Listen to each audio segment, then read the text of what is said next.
নববর্ষের প্রীতি শুভেচ্ছা সবাইকে। দীর্ঘ লকডাউনের মধ্যে আমরা আক্ষরিক অর্থে আটকে আছি, কিন্তু জীবনের অন্য নাম চলা, অবিরত চলার মধ্য দিয়েই নিজেদেরকে পরীক্ষা এবং সফল হতে হবে জীবনে। তা ভীমবেটকা গুহা, এই ভীমবেটকা গুহায় আনুমানিক 5300 খ্রিস্টপূর্বাব্দে মাইক্রোলিথীয় যুগে শিকারী নৃত্য, এবং এই শিকারী নৃত্যের দিকে তাকালে যারা দেখেছেন, যারা আলোচনা করেছেন, সেখান থেকে উঠে এসছে চমৎকার তথ্য। সেই দিনকে দাঁড়িয়েও তারা কিন্তু বিজ্ঞান বুদ্ধিতে এবং প্রযুক্তি ভাবনায় পিছিয়ে ছিল না। গুহাগাত্রের খচিত অঙ্কিত শিকারী নৃত্যগুলোর দিকে তাকালেই আমরা এটা বুঝতে পারি। এ থেকে আমরা বুঝতে পারি তাদের সরল রেখা টানা ও জোড়া লাগিয়ে তারা সেদিনকে কিন্তু তাদের মনের ভাব প্রকাশ করার কৌশল তারা কিন্তু জানত। একইভাবে হরপ্পা সভ্যতার কথা যদি বলি, হরপ্পায় মৃৎপাত্রগুলি চাকা, কুমোরের চাকার সাহায্যে নির্মিত হয়েছিল। আজকে যখন আমরা কুমোরপাড়ায় কুমোরের চাকা দেখি, মাটির খোড়াই, কলসি আজকে দেখি, আর হরপ্পা সভ্যতায় একইভাবে কুমোরের চাকার সাহায্যে মৃৎশিল্পীরা অনবদ্য নকশা আঁকা মৃৎপাত্র সেই সভ্যতাকে উপহার দিয়েছিলেন। চুন, কিছু অভ্র, পলিমাটি, বালি এসব দিয়েই কিন্তু তখনকার দিনের মৃৎপাত্রগুলি নির্মিত হতো, এবং সেখানে এটি গোলাকার চুল্লির মধ্য দিয়ে এই মৃৎপাত্রগুলি আমরা পাই। আর এখানে আমরা যে সমস্ত জন্তু বা নকশা পাই, তাতে সেই সময়কে মানুষেরাও যে জ্যামিতিক জ্ঞান তাদের ছিল, মৃৎপাত্রের গায়ে বিভিন্ন নকশা দেখে আমরা বুঝতে পারি।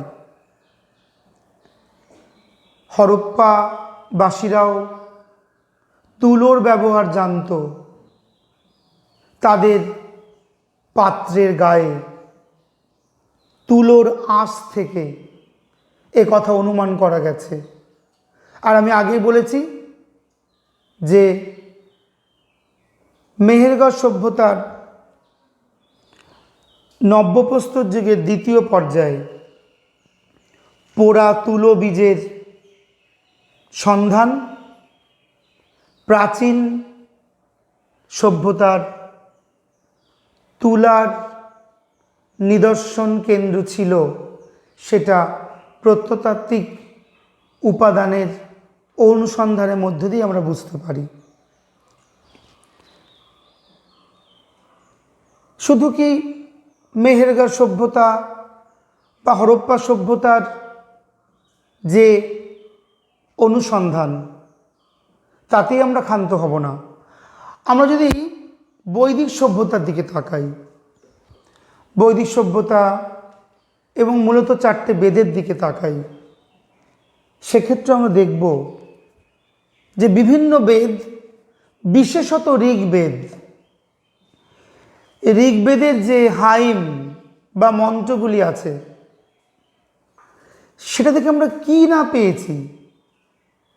সূর্য চাঁদের গতিবিধি, নক্ষত্রবিদ্যার জ্ঞান, ক্যালেন্ডার সংক্রান্ত জ্ঞান।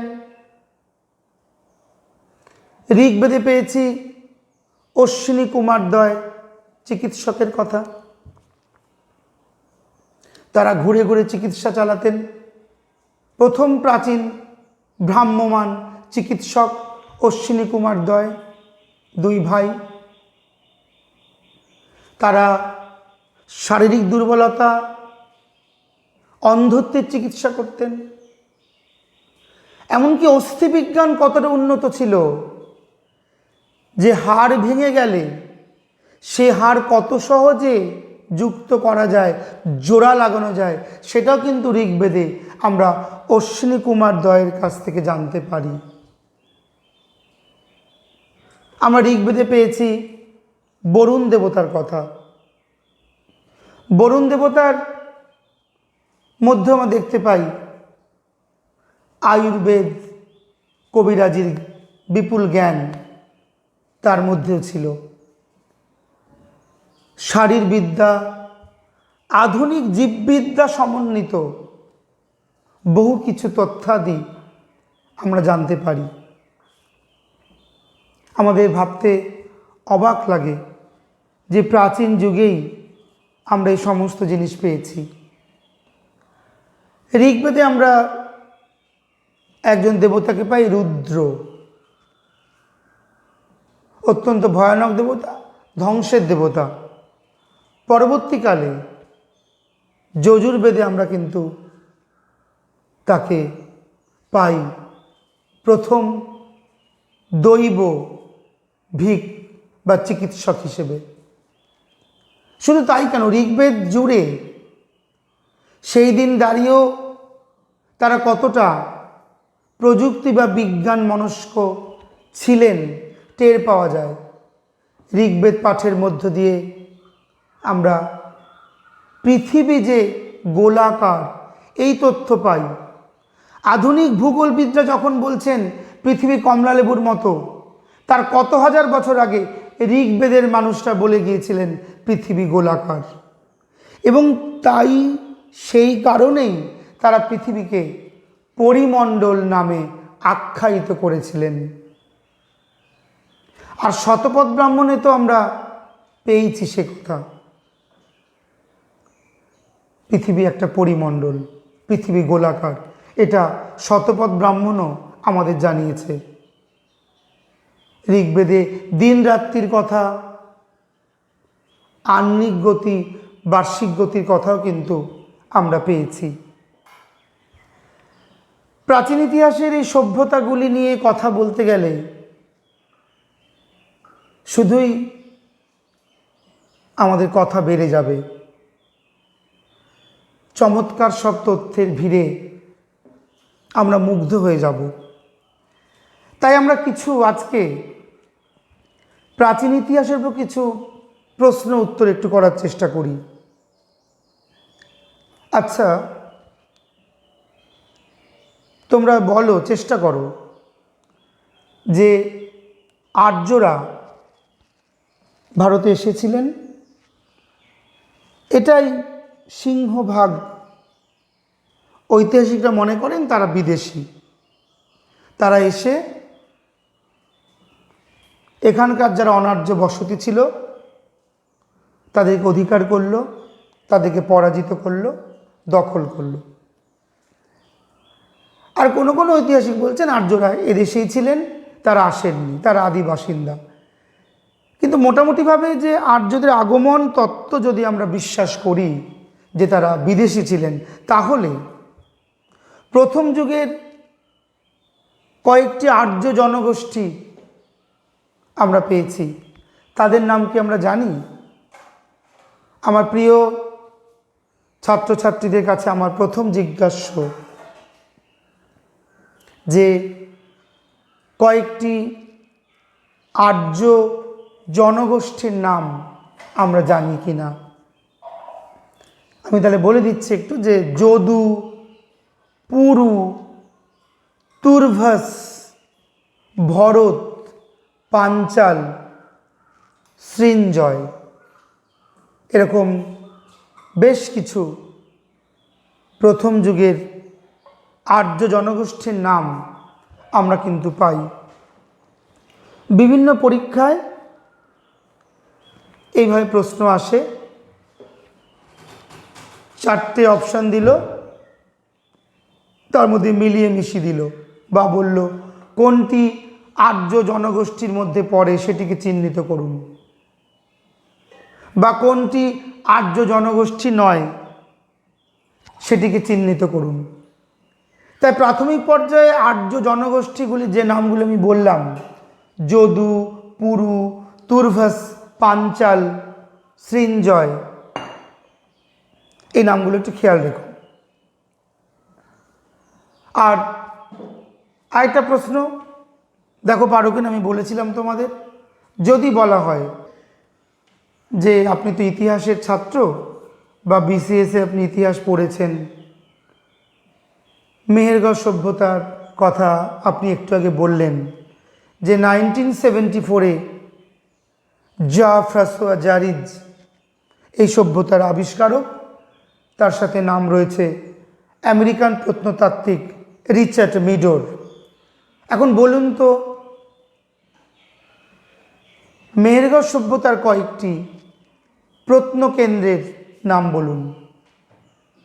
তখন তোমরা অবশ্যই বলবে কিলে গুল মোহাম্মদ, সিয়াডাম, মেহেরগড়, এবং প্রথম যেখানে কৃষি সভ্যতার নিদর্শন পেয়েছিলাম আমরা, রানা ঘুন্ডাই টেল।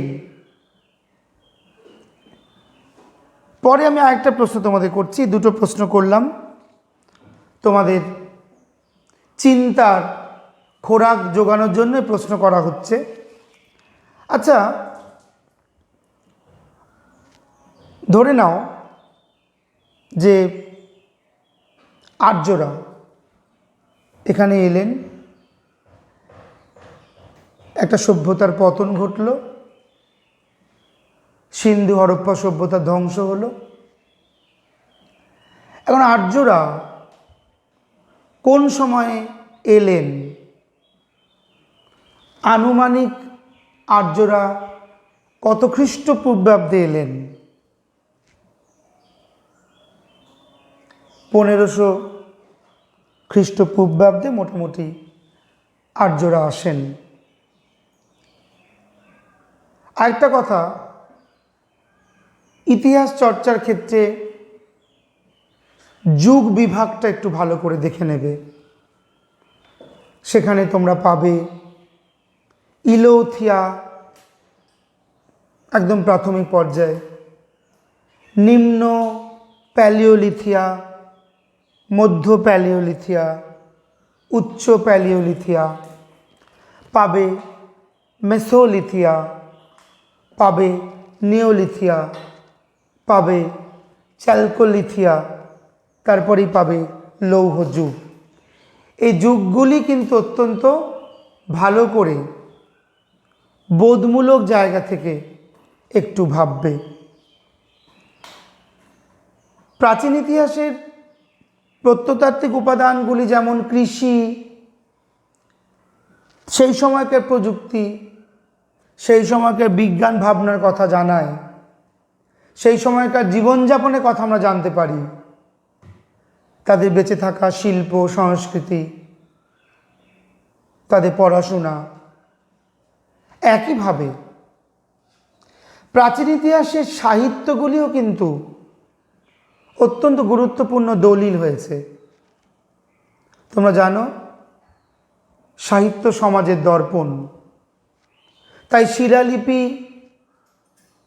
প্রত্নতাত্ত্বিক গবেষণালব্ধ জ্ঞান, তার পাশাপাশি প্রাচীন সাহিত্যগুলিও কিন্তু ভীষণভাবে আমাদেরকে ইতিহাস চর্চায় সহযোগিতা করেছে। যেমন ঋগ্বেদের কথা বলছিলাম, সেখানে আমরা চন্দ্র সূর্যের গতিবিধি, জোয়ার ভাটা, সূর্যগ্রহণ, এ সম্বন্ধেও কিন্তু আমরা অনেক তথ্য পেয়েছি। এবার আমরা সরাসরি একটু প্রশ্নে চলে যাই। তোমরা কি জানো যে এই ভারতবর্ষ, এই ভারত নামের প্রথম উল্লেখ কোথায় পাওয়া যায়? কোন পুরাণে? আমি একটু সহজ করে বলছি, কোন পুরাণে পাই? বিষ্ণু পুরাণ। আমার আলোচনাটা খেয়াল রাখো, আমি কি প্রশ্ন করলাম? ভারত নামের প্রথম উল্লেখ কোথায় পাই? বিষ্ণু পুরাণ, খেয়াল রাখো। আর আরেকটি পুরাণ পাই মার্কেন্ডেয় পুরাণ। এই মার্কেন্ডেয় পুরাণে আমরা ভারতকে কি নামে পাই? অর্থাৎ মার্কেন্ডেয় পুরাণে ভারতের কি নাম উল্লেখ আছে? জম্বুদ্বীপ। জম্বুদ্বীপ মার্কেন্ডেয় পুরাণে আমরা পাই। জম্বুদ্বীপ কিন্তু ভারতবর্ষের কথাই বলা হচ্ছে। আচ্ছা, তোমরা কি জানো যে প্রাচীন ইতিহাস চর্চা করতে গিয়ে যে সিন্ধু গঙ্গা ব্রহ্মপুত্র এই নদী বিধৌত যে অঞ্চল, নদীমাতৃক দেশ ভারতবর্ষ, সিন্ধু গঙ্গা ব্রহ্মপুত্র এই নদী বিধৌত যে সমৃদ্ধ অঞ্চল, এই অঞ্চলকে কি বলা হতো? ভারতবর্ষ এই অঞ্চলকে আমাদের একটি অর্গান, দেহের একটি গুরুত্বপূর্ণ অঙ্গের সাথে, এবং দেহের সে অঙ্গটি না থাকলে দেহ বিকল হতে বাধ্য, প্রাণনাশ হয়ে যাবে, বাঁচতে পারবো না। দেহের কোন অংশের সাথে সিন্ধু গঙ্গা ব্রহ্মপুত্র বিধৌত অঞ্চলের তুলনা করা হয়েছে? কিডনি, হৃৎপিণ্ড, যকৃৎ, মস্তিষ্ক, মেরুদণ্ড, হাত পা নাক গলা, কোনটা? সিন্ধু গঙ্গা ব্রহ্মপুত্র বিধৌত অঞ্চলকে ভারতের হৃৎপিণ্ড বলে উল্লেখ করা হয়েছে। সবচেয়ে বড় কথা, এই প্রশ্নের উত্তর থেকে বুঝতে পারলে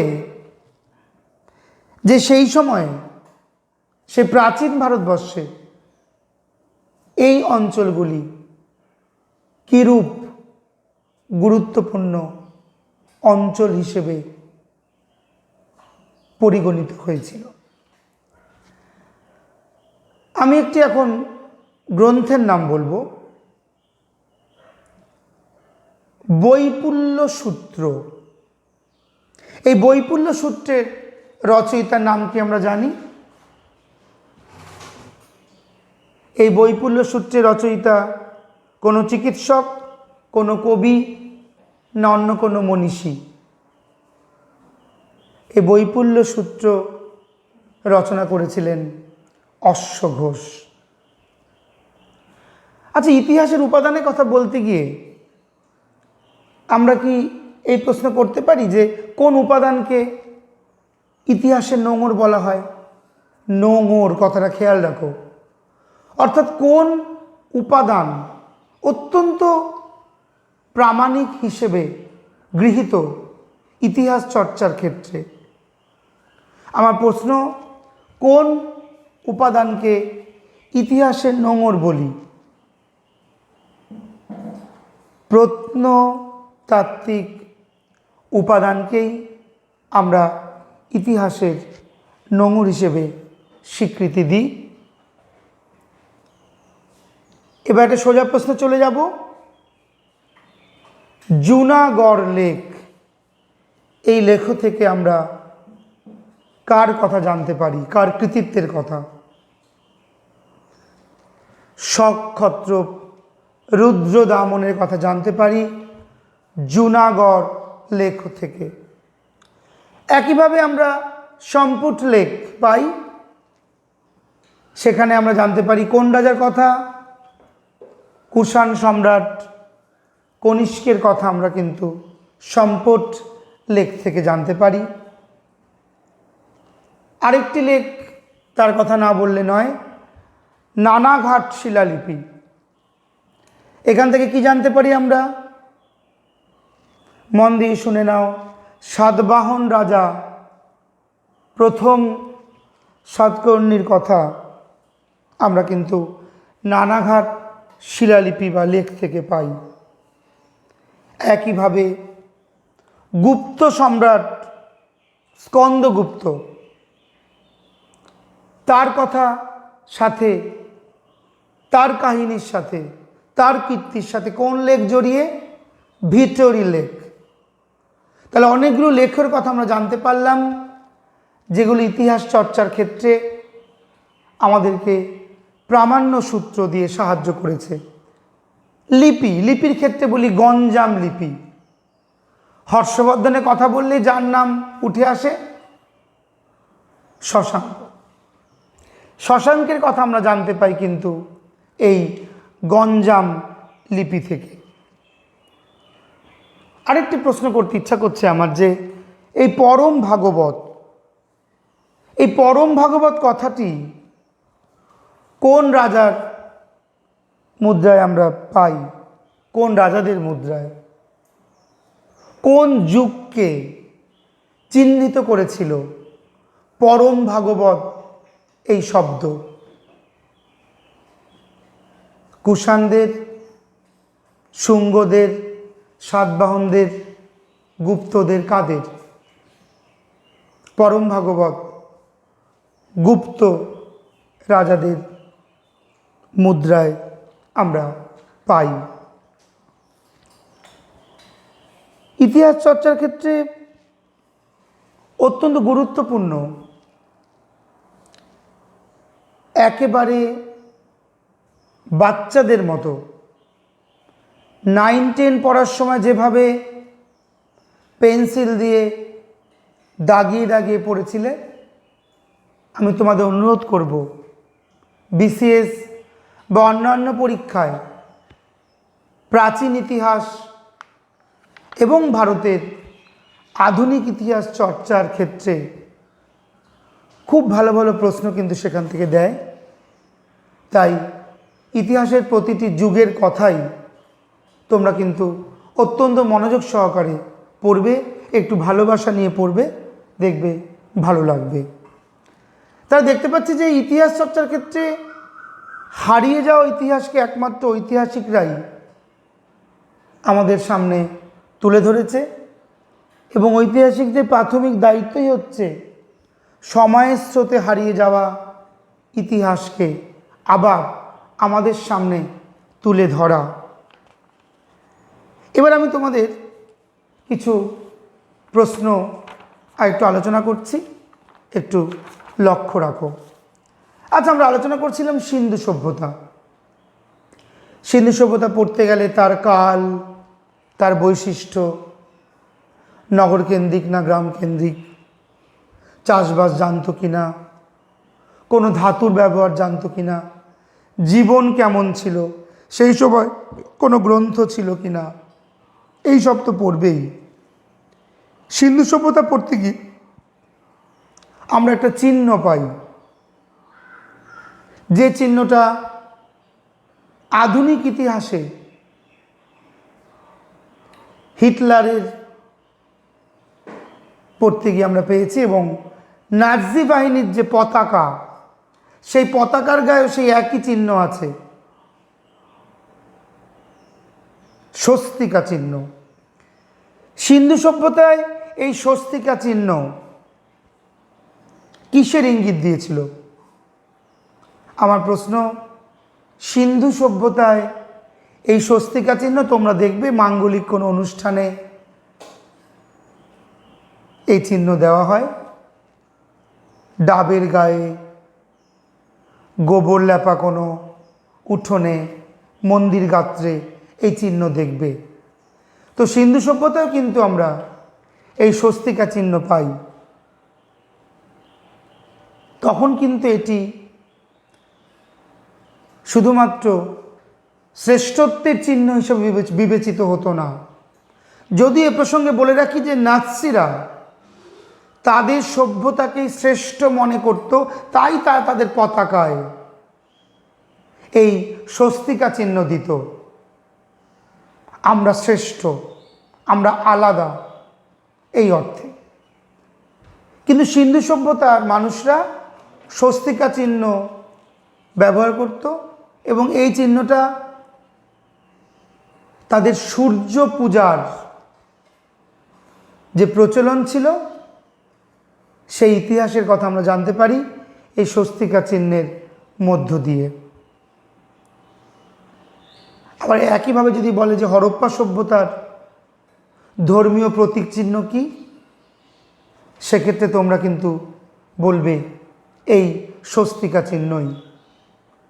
আসলে প্রাচীন মানুষরা বুঝতে পেরেছিলেন এই সূর্য, চাঁদ, এই সমস্ত প্রাকৃতিক উপাদানগুলি তাদের জীবনের সাথে, তাদের অস্তিত্বের সাথে ভীষণভাবে জড়িয়ে ছিল।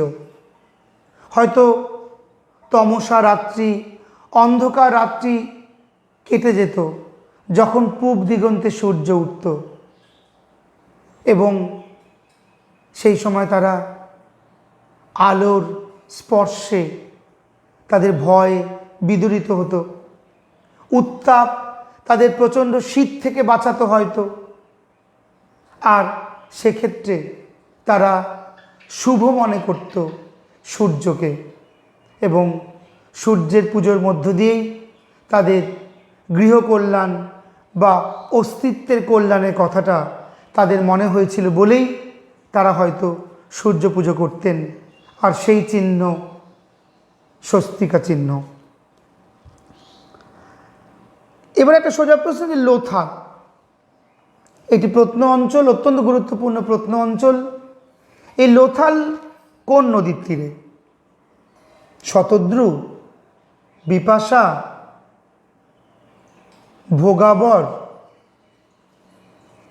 ভাগীরথী, কোন নদীর তীর? অবশ্যই ভোগাবর।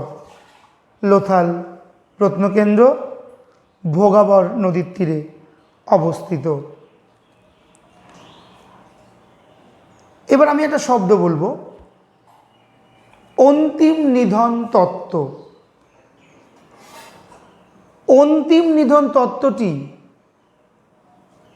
কি এবং কোন সভ্যতার বিনাশের সাথে অন্তিম নিধন তত্ত্বটি জড়িত? আমাকে যদি কেউ সাহায্য করো। তোমরা কি জানো অন্তিম নিধন তত্ত্ব সিন্ধুবাসীদের, সিন্ধু সভ্যতার পতনের মূল কারণ হিসেবে আধুনিক ইতিহাসবিদরা একটি বিশেষ তত্ত্বকে খাড়া করেছেন, উপস্থাপিত করেছেন। সিন্ধু সভ্যতা বহুবিধ কারণে ধ্বংস হয়েছিল।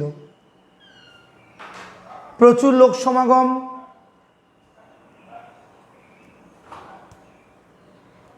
কেউ কেউ বলছে বন্যা,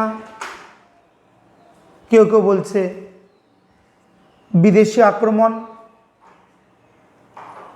কেউ কেউ বলছে তাদের মনের প্রতিক্রিয়াশীলতা, নিজেদেরকে সময়ের সাথে তারা বদলাতে পারেনি, চিন্তার ক্ষেত্রে তাদের একটা প্রতিক্রিয়াশীলতা, পশ্চাৎপদতা ছিল, এগোতে পারেনি।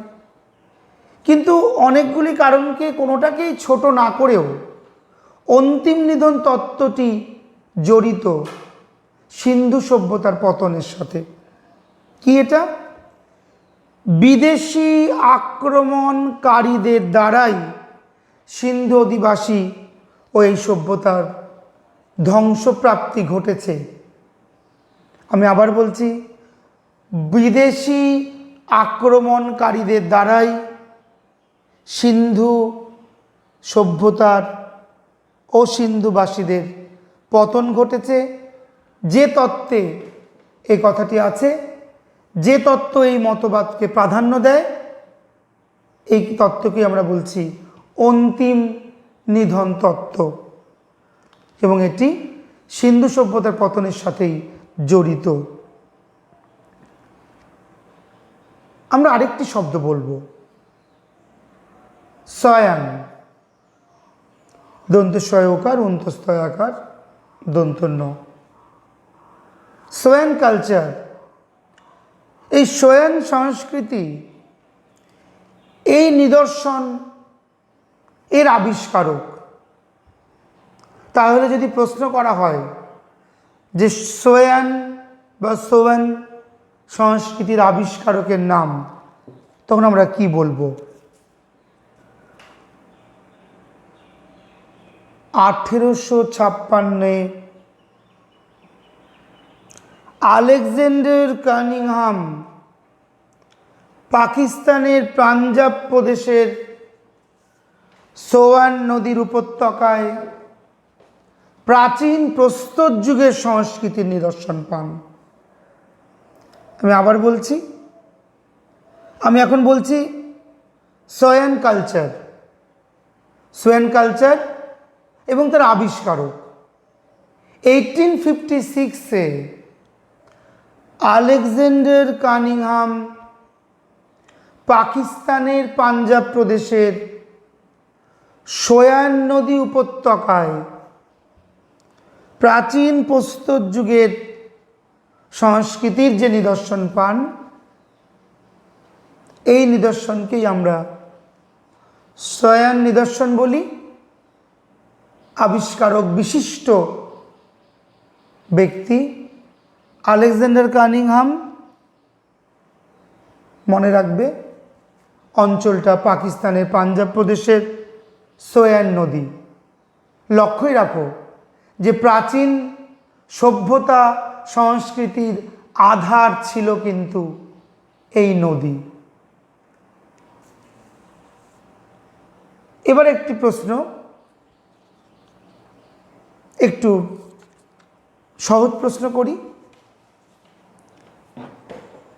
ভারতীয় যে প্রত্নতত্ত্ব বিভাগ, আমরা জানি পুরাতত্ত্ব, এই প্রত্নতত্ত্ব বিভাগের প্রথম ডিরেক্টর জেনারেল, ভারতের পুরাতত্ত্ব প্রত্নতত্ত্ব বিভাগের প্রথম ডিরেক্টর জেনারেল, যাকে বাংলায় বলছি মহানির্দেশক, তিনি কে ছিলেন আমরা জানা আছে আমাদের?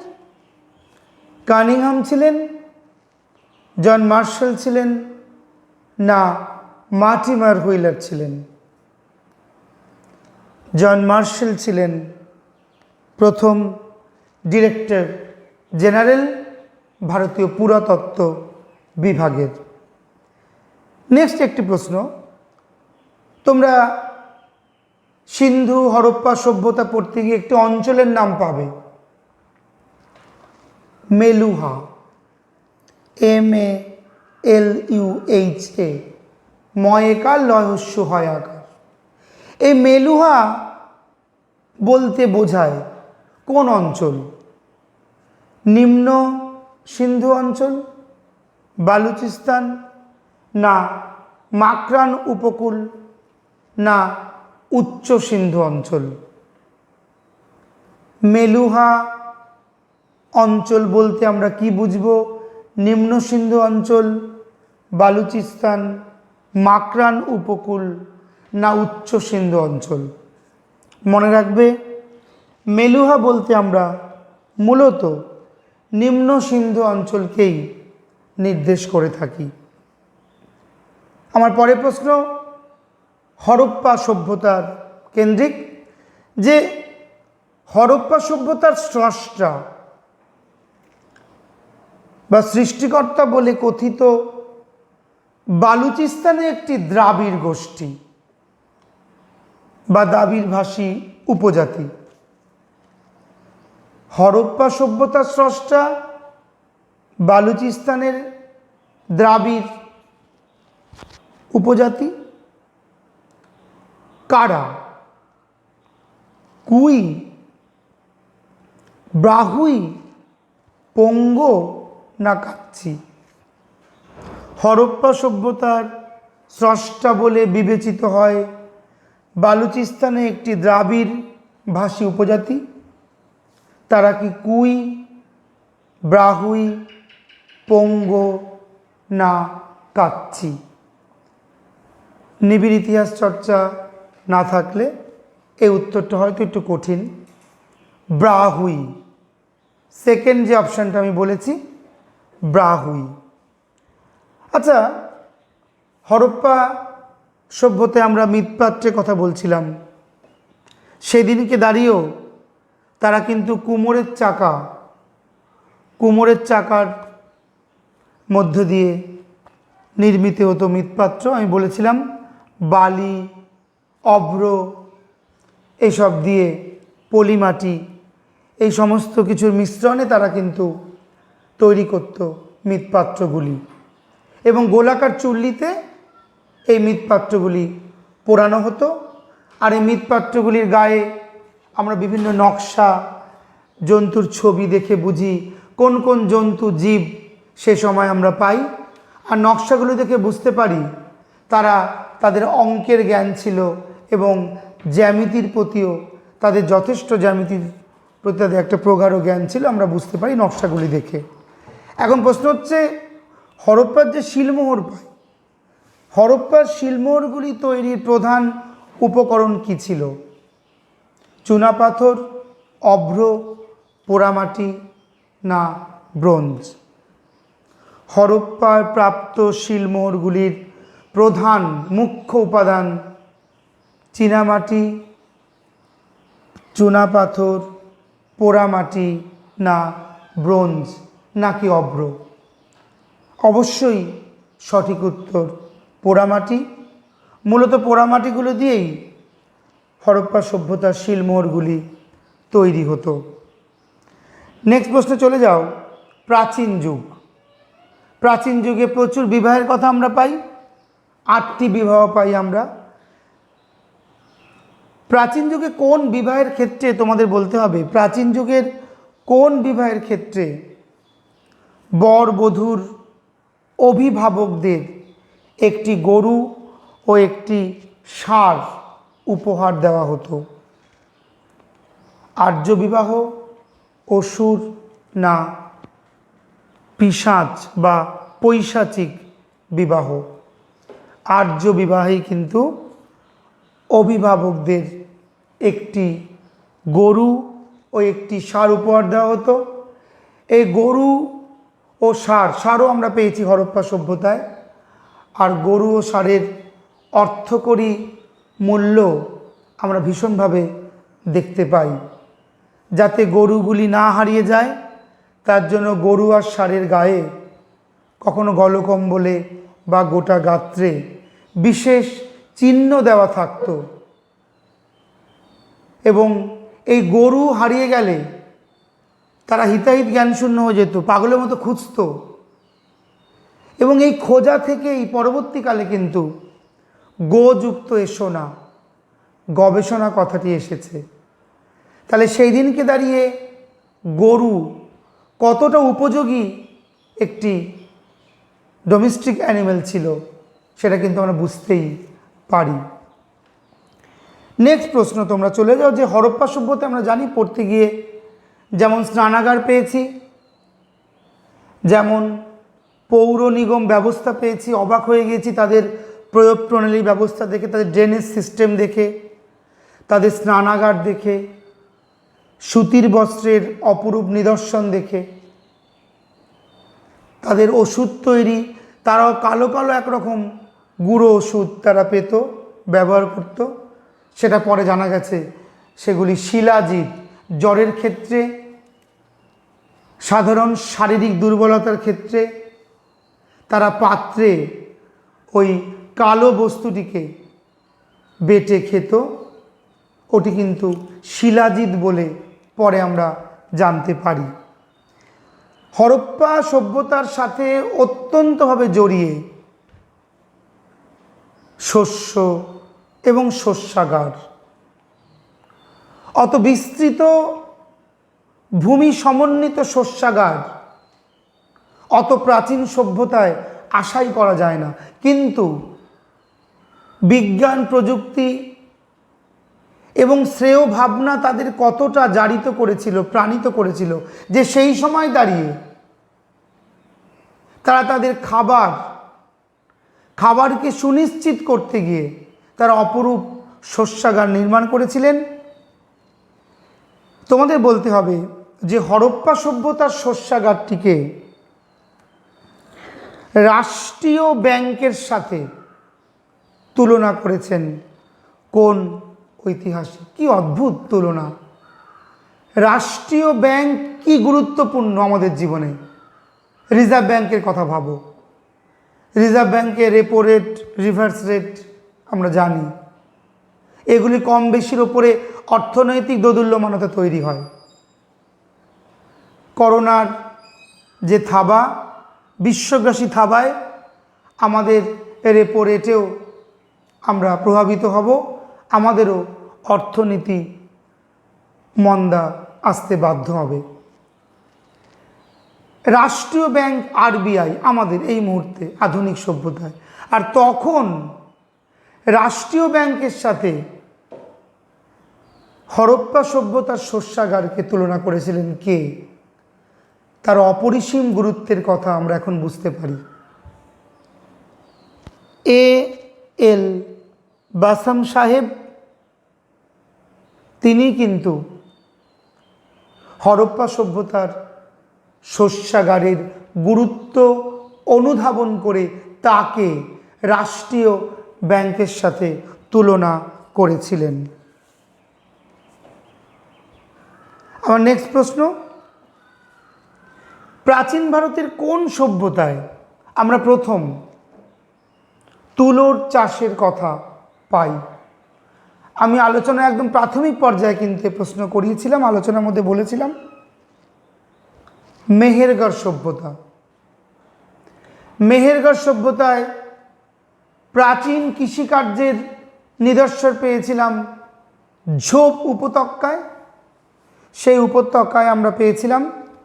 আর বালুচিস্তানের বোলান নদী সংলগ্ন অঞ্চলে আমরা প্রথম পোড়া তুলো বীজের সন্ধান পেয়েছি, এবং পরবর্তীকালে আমরা জানতে পেরেছি প্রামাণিক সূত্রের মধ্য দিয়ে যে প্রাচীন ভারতবর্ষের তুলোর উৎসস্থল ছিল এই অঞ্চলটি। তাহলে প্রাচীন ভারতের সভ্যতার কোন প্রাচীন সভ্যতায় আমরা তুলোর চাষ পেলাম?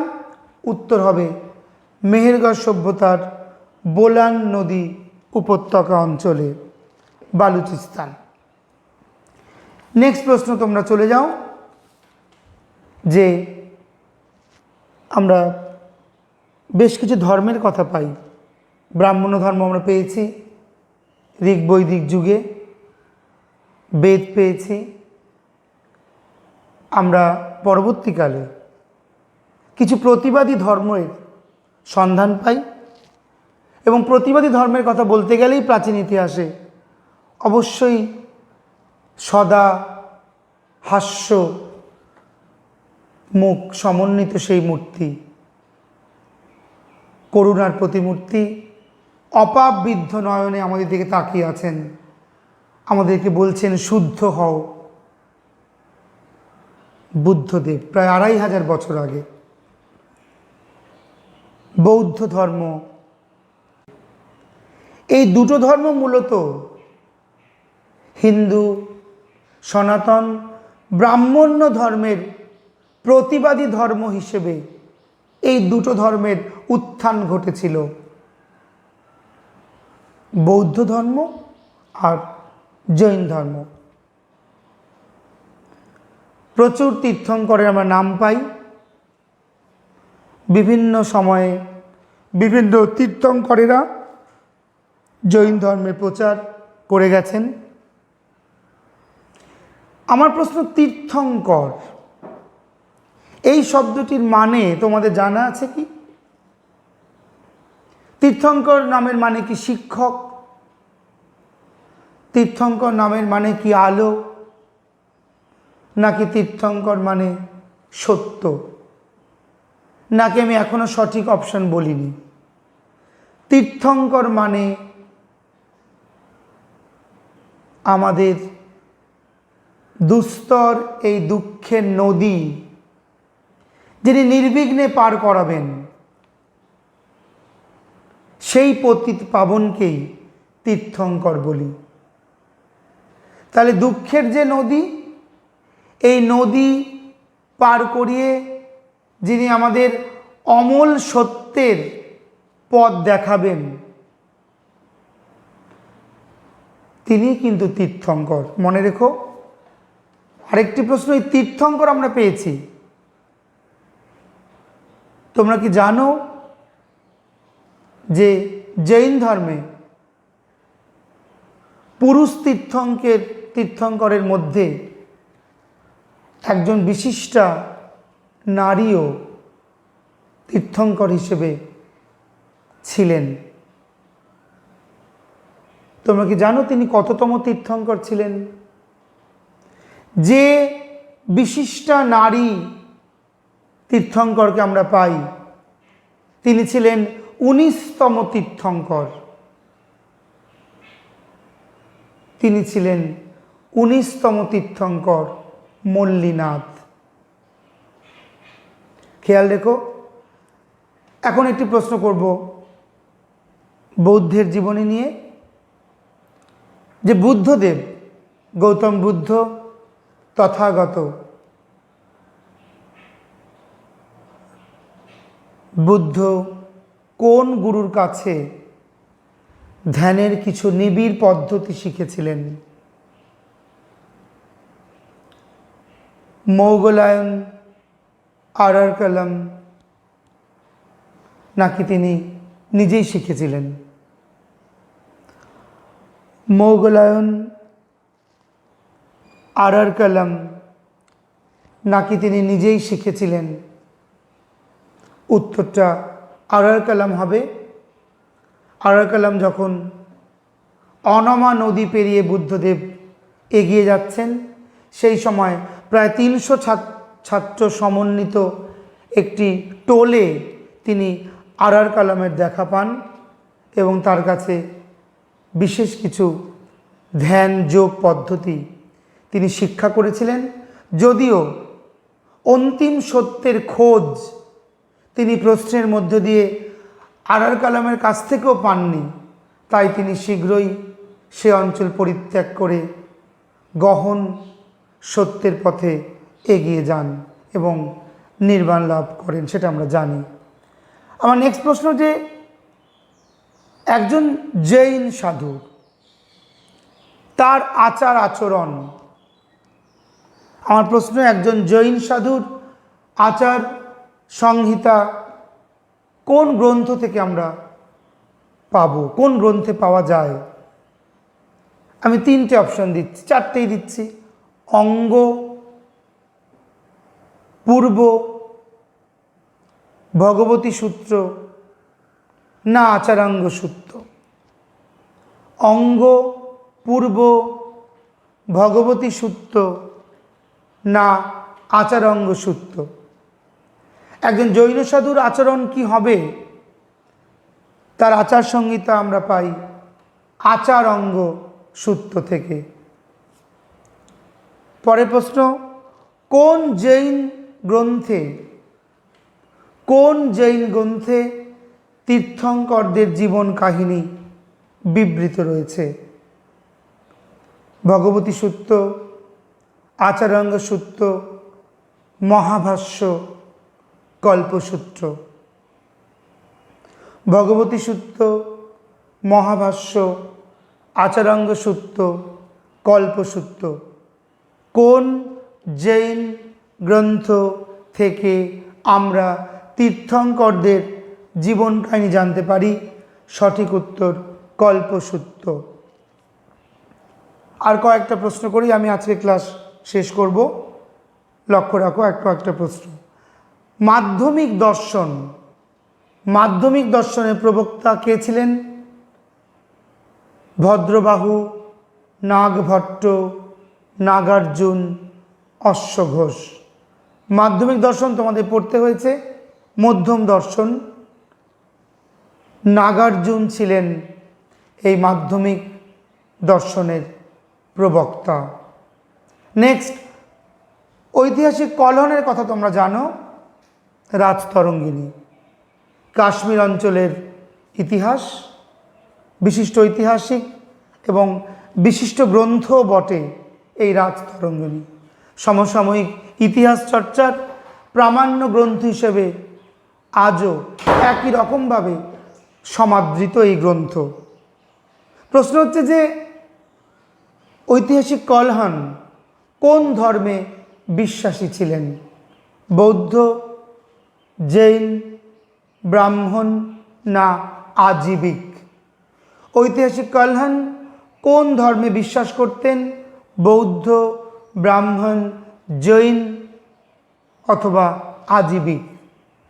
তিনি ছিলেন ব্রাহ্মণ্য ধর্মের পৃষ্ঠপোষক। ঐতিহাসিক কালহান ব্রাহ্মণ্য ধর্মের বিশ্বাসী।